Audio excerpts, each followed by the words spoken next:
Good Monday evening, everybody. Hopefully, you had a wonderful day. I've got a fun one for you. If you have had any investments in any stocks lately, I'm pretty sure you already know this. If not, well, that's good because everything's down right now. So, on that note, from the Financial Post, Dow drops more than 1,000 points amid fears of slowing U.S. economy. And man, is it down. It was better today than it was Sunday. Sunday everything was just terrible. But since I'm just a random dude ranting on the internet, let's go to the pros for what's going on. So they say nearly everything on Wall Street was tumbling Monday. Yes, it was. A scary Monday that started with a plunge, abroad reminiscent of 1987's crash, swept around the world and pummeled Wall Street with more steep losses as fears worsened about a slowing U.S. economy. The S&P 500 dropped 3% for its worst day in nearly 2 years. The Dow Jones Industrial Average reeled 1,033 points, or 2.6%, while the Nasdaq Composite slid 3.4%. Canadian and my markets were closed Monday, so I couldn't invest in anything today. So that was either awesome or sucky. Because me personally, I like putting everything in when things are low, but sometimes that's not the case. What did they go on here? The drops were the latest in the global sell-off that came last week. Japan's Nikkei 225 helped begin Monday by plunging 12.4%. Holy crap. For its worst day since Black Monday crash of 1987. Professional investors caution that some technical factors could be amplifying the action in markets. And the drops may be overdone, but the losses were still neck-snapping. South Korea's Kospi index careened 8.8% lower, and Bitcoin dropped below 54,000 US dollars, down from 61,000 on Friday. So I bet all the Bitcoin people are going to be buying it up. I was looking at that too, but unfortunately, I don't have enough money to buy a Bitcoin. So I know you can usually buy parts and parcels of that, but there's other stuff that I would like to go to, like Disney, Nvidia. Not saying you guys should invest in that. That's just stuff I want. Even gold, which this is weird. Usually gold, from what I understand, and this is like I'm just a regular dude. But usually, what I understand is when things get bad, gold goes up. But now, like gold, like everything, even gold went down for some random reason. So they say even gold, which has a reputation for offering safety during tumultuous times, slipped through 1%, or slipped about 1%.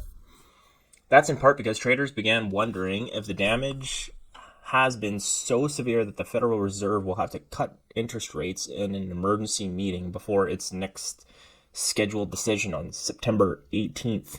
The yield on the 2-year Treasury, which closely tracks expectations for the Fed, briefly sank below 3.7% during the morning of 3.88% late Friday and 5% in April. It later recovered to 3.89%.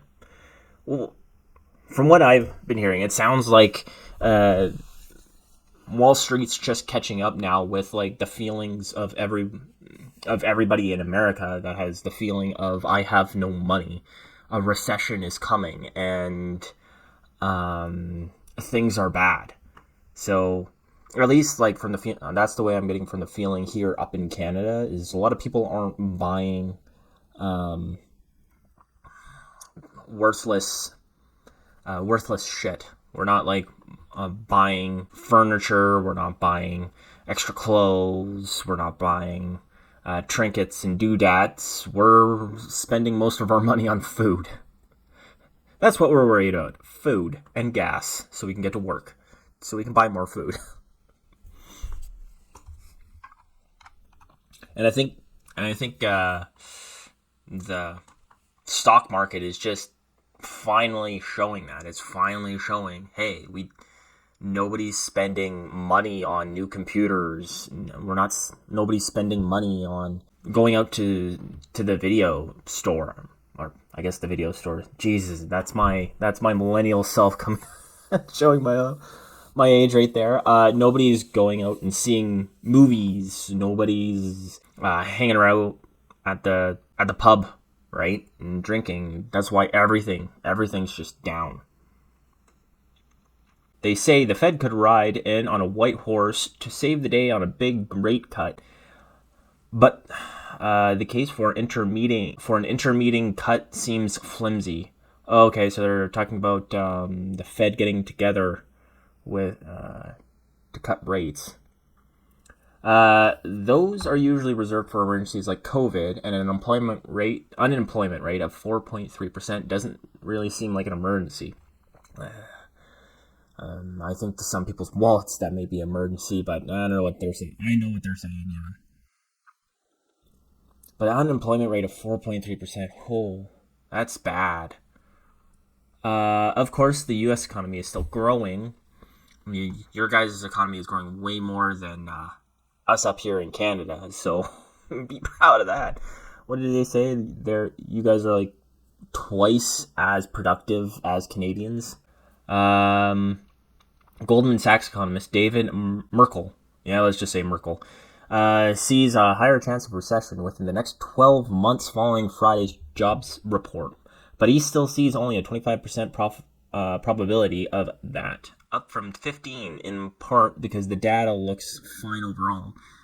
And he does not see major financial imbalances. I can tell you other people see major financial imbalances, but like I said, I'm Canadian, so in Canada here, no matter what they say, we are in a recession, especially when people can hardly afford food. I think that's sort of we have 2 million people going to food banks, so I think that's indicative of a recession. Well, if you're from the States, let me know how it is below in the comment section, because that'll help out immensely. Markets tend to move higher like they're climbing stairs, and they go down like they're falling out of a window, according to J.J. Kinahan, CEO of IG North America.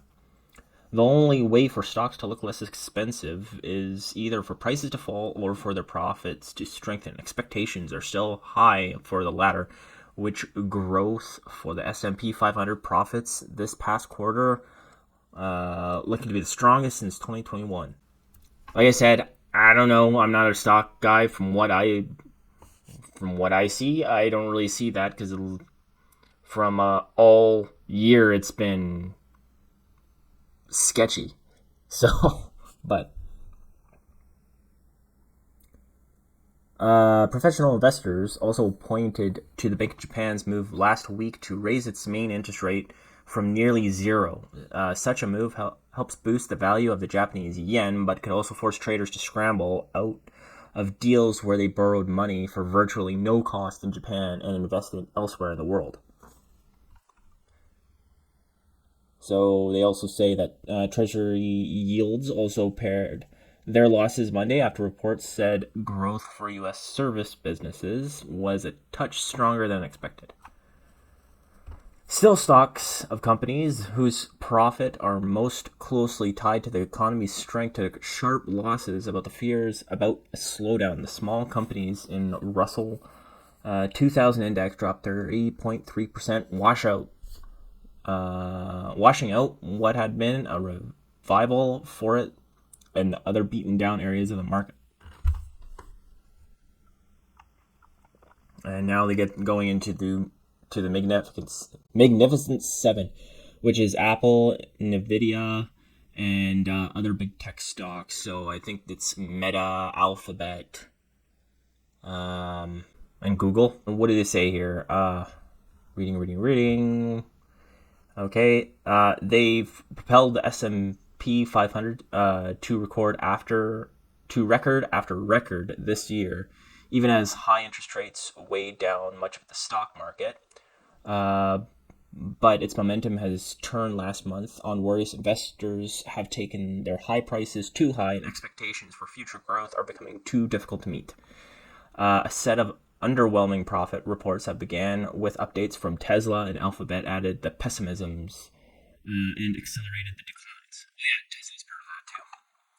Apple fell 4.8% Monday after Warren Buffett's Berkshire Hathaway disclosed that it has slashed its ownership stake in iPhone maker. Nvidia, which is chip and computer company, I guess, was down 6.4%. Information said new chip AI was delayed. The recent selling has trimmed Nvidia's gain for the year to nearly 103% from 170% middle of June. Holy crow. That's only 2 months ago. Alphabet fell 4.4%. All told, the S&P 500 fell 160.3 points to 5,186.33. Dow sank 1,033.99 to 38,703.27, and the Nasdaq Composites tumbled 576.08 to 16,200. So yeah, so these are all tech stocks. So they kind of depend on investment money, or they depend on people actually buying their stuff. And nobody has the money to buy their stuff. So, and investment money has stopped coming in. So yeah, their earnings reports are terrible. So, or at least I haven't heard anything good about them. So, yeah, that's probably the reason why they're sinking.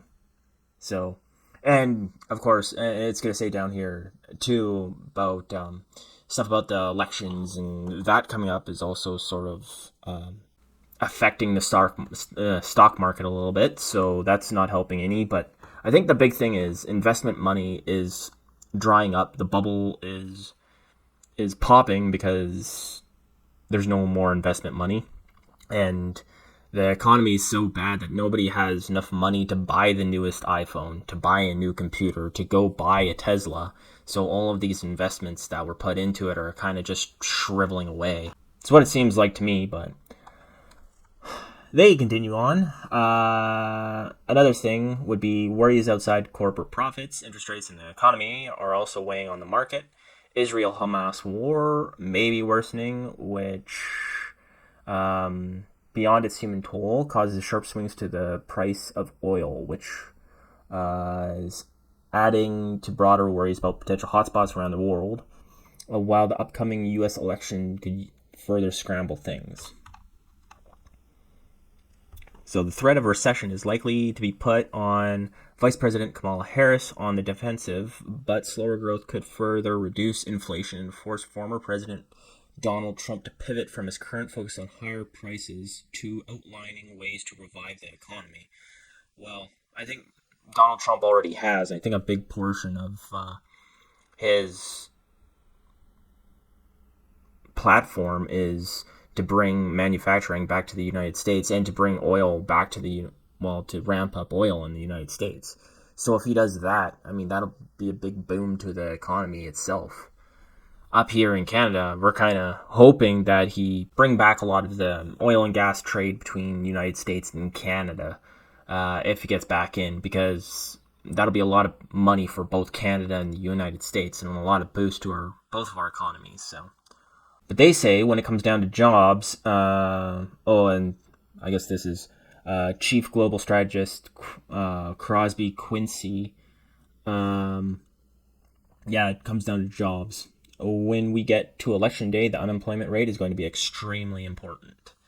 Yeah, and I can tell you from what Canada does is usually they open up a lot of public jobs, and then they hire people there rather than private jobs. So pad the numbers that way.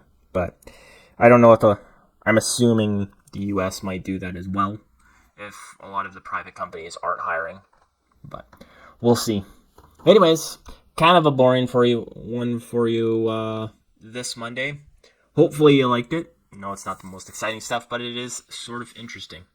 If you did like this stuff, if you could subscribe, that would be awesome. It really helps the channel out. And comment as well. All that stuff helps. And let me know, especially if you're from the U.S., what's going on down there. What do you think's wrong with the economy to make the stock market act in this way? And other than that, that's all I got for you. And have a good day.